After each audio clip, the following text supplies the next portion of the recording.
Le maire d'Atananarivo a présenté aujourd'hui le budget primitif 2025, un budget qui a suscité de nombreuses préoccupations parmi les conseillers, notamment concernant la gestion financière de la SMGD et sa dette de 11 milliards d'ariars envers la CNAPS. La session budgétaire de la CUA durera 10 jours.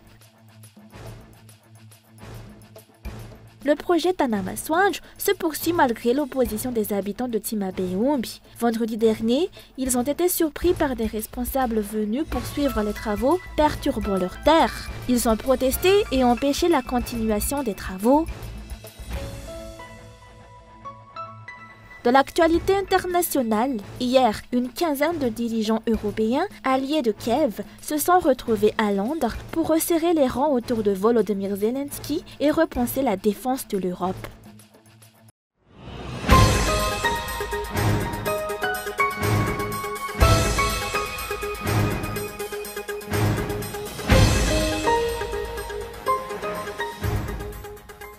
Le maire d'Atananarivo, Arlalalamanatsu, a présenté aujourd'hui le budget primitif 2025 au conseil municipal. Ce budget a suscité des préoccupations chez certains conseillers en raison de plusieurs éléments vagues.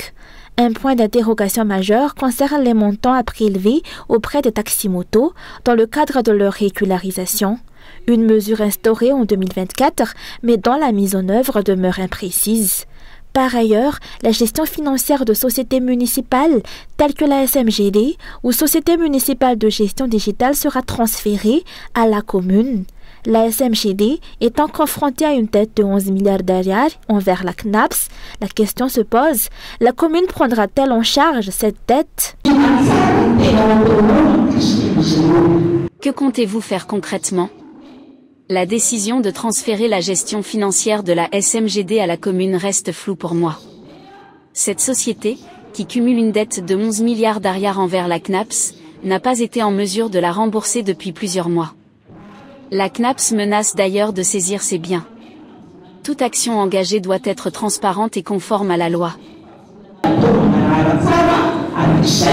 En 2024, la commune urbaine d'Atananarivo a bénéficié d'une subvention de 2 milliards d'ariars du gouvernement central via le Fonds de développement local. Or, ce fonds ne figure pas dans le budget primitif 2025, soulevant des interrogations. La commune recevra-t-elle plus de subventions cette année? Pour les conseillers du parti Titanjazan, cette absence de financement marque un tournant. Selon eux, il est temps pour la commune de gagner en autonomie et de ne plus dépendre du gouvernement central. Bénéficier du FDL devrait être perçu comme une honte pour la commune urbaine d'Antananarivo, qui peine déjà à recouvrer ses propres recettes. Avant de compter sur le soutien du gouvernement, la commune devrait d'abord viser l'autonomie financière.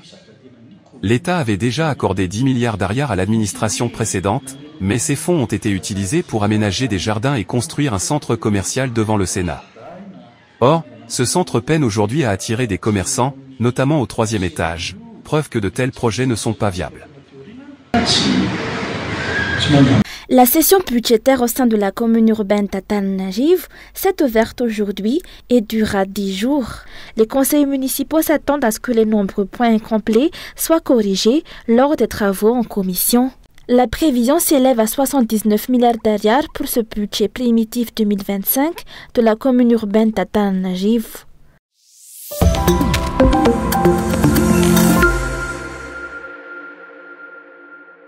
Le projet Tanamaswanj se poursuit coûte que coûte, imposé par les dirigeants. Vendredi dernier, les habitants de Timabeumbi ont été consternés de voir les responsables arriver pour creuser des routes, abattre leurs jeunes plants et perturber leurs terres cultivées. Face à ces actions, la population s'est rassemblée et a vigoureusement protesté, stoppant temporairement les travaux. Ils déplorent le manque de tranquillité et l'angoisse qui les assèche jour et nuit, redoutant une confiscation forcée de leurs terres par les autorités, sans concertation ni dialogue clair.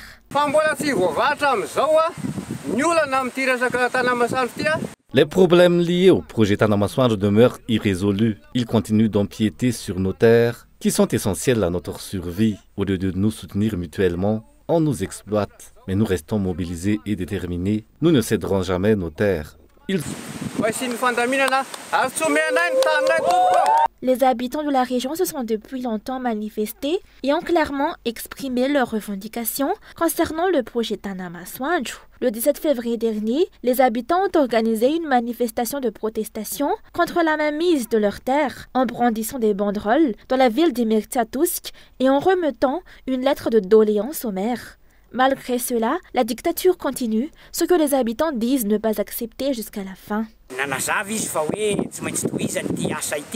Ils ont affirmé que le projet devait continuer. Mais quel serait le problème de discuter avant de prendre des décisions? Si nous avons protesté à 3 reprises contre ce projet, c'est qu'il y a une raison pour nous. Ce projet est imposé de force et nous nous insurgions contre cela car il va à l'encontre des valeurs malgaches. Réaliser ce projet dans le cadre du 391C qui comprend 340, mais ne touchez pas à nos terres.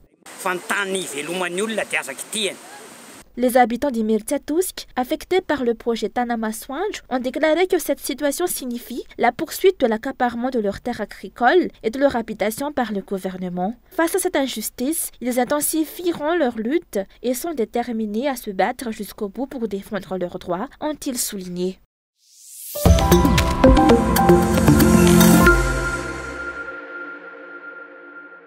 Le bilan du BNDRC, en date du 3 mars 2025 à 15h30, fait état de 8 décès causés par le cyclone Ondé, dont 3 à Bekil, 1 à Betchouk, 1 à Mourndave et 3 à Pani-Ouest. Une personne est également portée disparue à Bello-sur-Tirbine. Le bilan fait également état de 88 blessés et de 88 215 sinistrés, soit 20 486 ménages répartis comme suit: 25 272 à Anjoui, 42 832 à Timonjefan, 120 à Yourmé, 19 991 à Minabé. Actuellement, 27 707 personnes, soit 6 624 ménages, sont déplacés dans 57 sites d'hébergement, dont 7 à Mourndave, 38 à Bello-sur-Tirbine, 1 à Mahab, 12 à Pani-Ouest, 3 à Morbé, 2 à Touliara 1, 8 à Touliara 2, 1 à Bouvmbé, 1 à Iyoussi, 2 à Belou et 1 à Tioubé. Le cyclone a également causé des dégâts matériels importants, dont 13 467 cases inondées, 1370 cases endommagées, 10 305 cases détruites, 61 salles de classe partiellement détruites, 22 totalement décoiffées et 21 complètement détruites. Et enfin, 6 021 hectares de rizières inondées.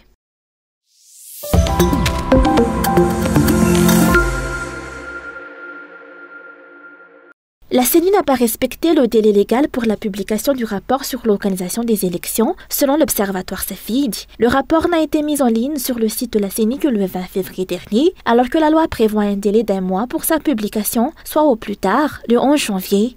Ainsi, le rapport a été publié avec plus d'1 mois de retard. Il a été révélé que le budget alloué à l'organisation des élections pour l'année 2024 s'élevait à 96,5 milliards d'ariages, dont 52,1 milliards d'ariages ont été utilisés pour l'organisation des élections municipales.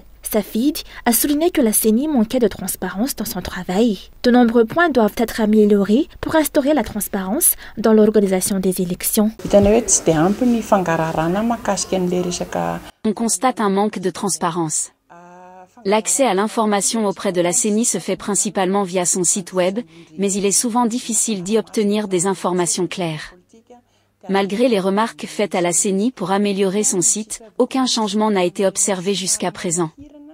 C'est dans ce contexte que nous estimons qu'il est impératif d'apporter des améliorations pour garantir une meilleure transparence.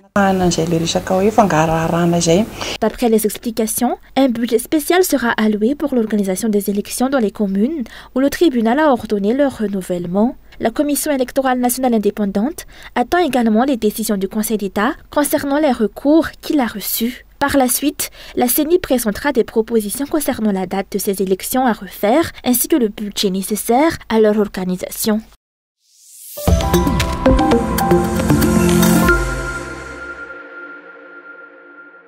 Alors que l'ensemble du gouvernement échoue dans sa mission de développement du pays, Andrés continue de maintenir en poste des ministres dont les compétences et pourtant manifestes, dénonce des acteurs politiques. Le président ne les remplace pas car leur présence lui est bénéfique en formant un cercle d'intérêt mutuel. Ce gouvernement, marqué par l'incompétence, ne recherche ni l'efficacité ni la réussite. C'est pourquoi il n'a pas hésité à s'opposer à l'Assemblée nationale.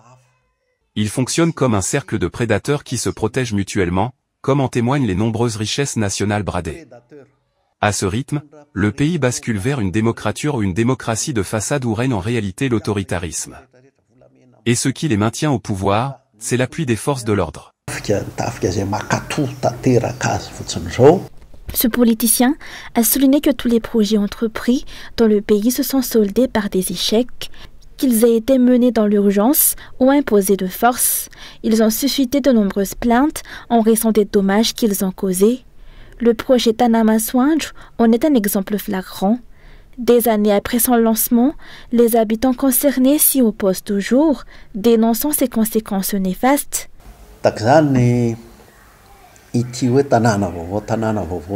C'est le cas du secrétaire d'État chargé des nouvelles villes, tout ce qu'il entreprend se solde par un échec, et il se heurte systématiquement à la population concernée.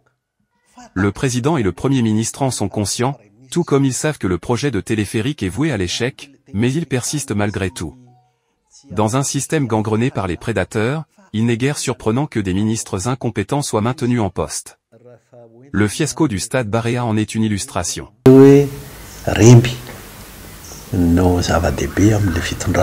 Le gouvernement a été remanié à au moins 8 reprises en 6 ans sous le régime Radziwiłł. Pourtant, les résultats en matière de développement restent invisibles et Madagascar semble plutôt reculer selon plusieurs études.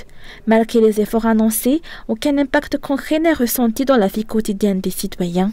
Au contraire, la population s'enfonce davantage dans la précarité et le niveau de vie des Malgaches ne cesse de se détériorer.